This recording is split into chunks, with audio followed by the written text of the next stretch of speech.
Chapter 19. A letter edged with black announced the day of my master's return. Isabella was dead, and he wrote to bid me to get mourning for his daughter, and arrange a room, and other accommodations for his youthful nephew.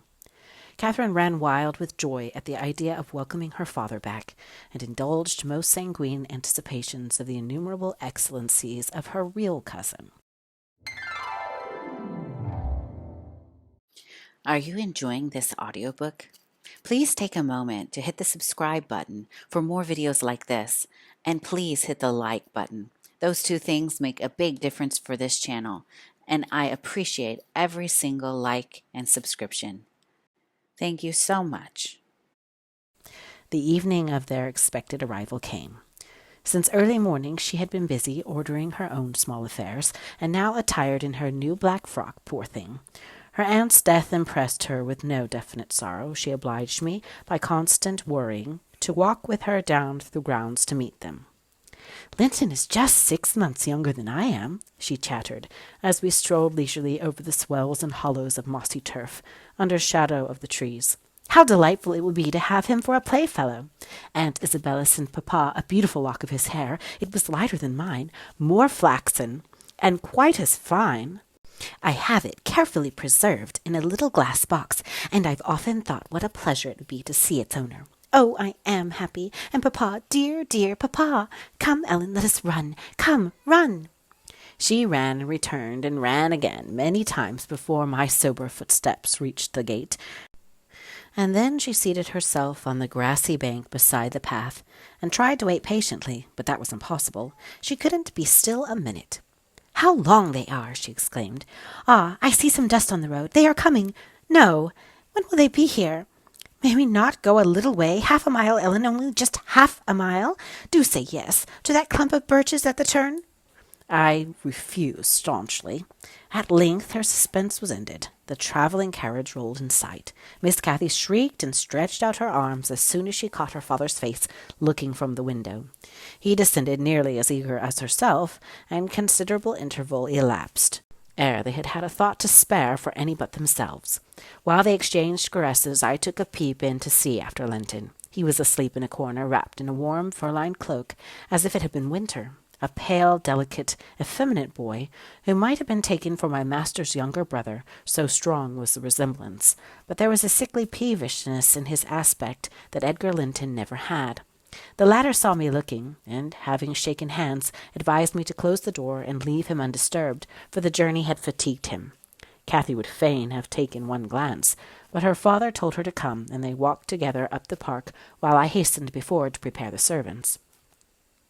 "Now, darling," said Mr. Linton, addressing his daughter, as they halted at the bottom of the front steps, "your cousin is not so strong or so merry as you are, and he has lost his mother, remember, a very short time since.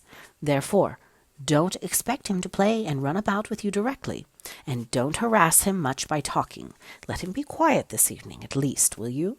"Yes, yes, Papa," answered Catherine, "but I do want to see him, and he hasn't once looked out." The carriage stopped, and the sleeper, being roused, was lifted to the ground by his uncle. "This is your cousin Cathy, Linton," he said, putting their little hands together. "She's fond of you already, and mind you don't grieve her by crying tonight. Try to be cheerful now.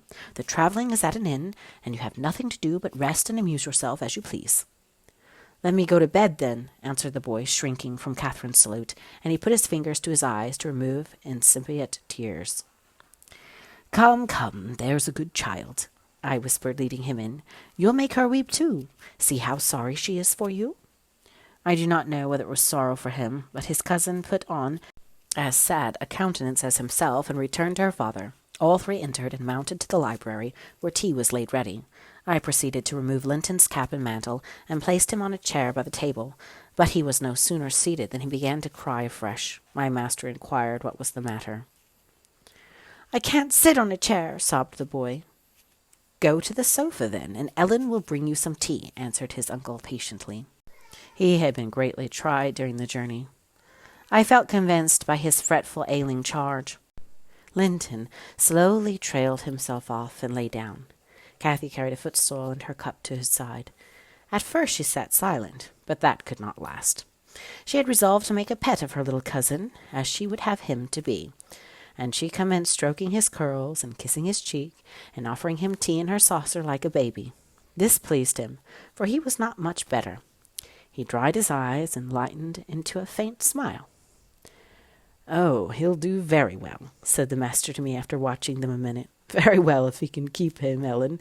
The company of a child of his own age will instill new spirit into him soon, and by wishing for strength he'll gain it. Aye, if we can keep him," I mused to myself, and sore misgivings came over me that there was slight hope of that. And then I thought, how ever will that weakling live at Wuthering Heights? Between his father and Harriton, what playmates and instructors they'll be. Our doubts were presently decided, even earlier than I expected. I had just taken the children upstairs after tea was finished, and seeing Linton asleep, he would not suffer me to leave him till that was the case. I had come down, and was standing by the table in the hall, lighting a bedroom candle for Mr. Edgar, when a maid stepped out of the kitchen and informed me that Mr. Heathcliff's servant Joseph was at the door and wished to speak with the master. "I shall ask him what he wants first," I said in considerable trepidation.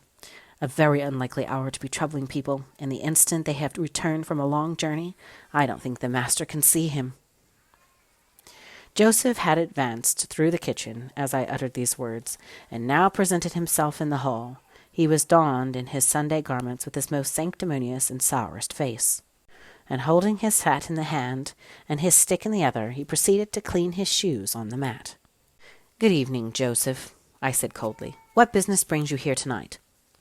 "It's Maister Linton I mun speak to," he answered, waving me disdainfully aside. "Mr. Linton is going to bed. Unless you have something particular to say, I'm sure he won't hear it now," I continued. "You had better sit down in there and entrust your message to me." "Which is a rum?" pursued the fellow, surveying the range of closed doors. I perceived he was bent on refusing my mediation, so very reluctantly I went up to the library and announced the unseasonable visitor, advising that he should be dismissed till next day. Mr. Linton had no time to empower me to do so, for Joseph mounted close at my heels, and pushing into the apartment, planted himself at the far side of the table with his two fists clapped on the head of his stick, and began in an elevated tone, as if anticipating opposition. "Heathcliff has sent me for his lad, and munnot go aback about him." Edgar Linton was silent a minute. An expression of exceeding sorrow overcast his features.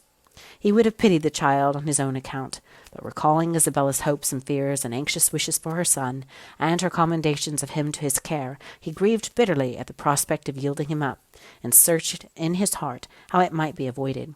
No plan offered itself. The very exhibition of any desire to keep him would have rendered the claimant more peremptory. There was nothing left but to resign him. However, he was not going to rouse him from his sleep. "Tell Mr. Heathcliff," he answered calmly, "that his son shall come to Wuthering Heights tomorrow. He is in bed, and too tired to go the distance now. You may also tell him that the mother of Linton desired him to remain under my guardianship, and at present his health is very precarious." "Noa," said Joseph, giving a thud with his prop on the floor, and assuming an authoritative air. "Noa, that means naught. Heathcliff makes no account to mother, nor your norther, but he'll have his lad, and I mun take him. So now you know." "You shall not tonight," answered Linton decisively. "Walk downstairs at once, and repeat to your master what I have said. Ellen, show him down. Go." And aiding the indignant elder with a lift by the arm, he rid the room of him and closed the door. "Very well," shouted Joseph as he slowly drew off. "Tomorrow he come, Hisnliff, and thrust him out if you dare."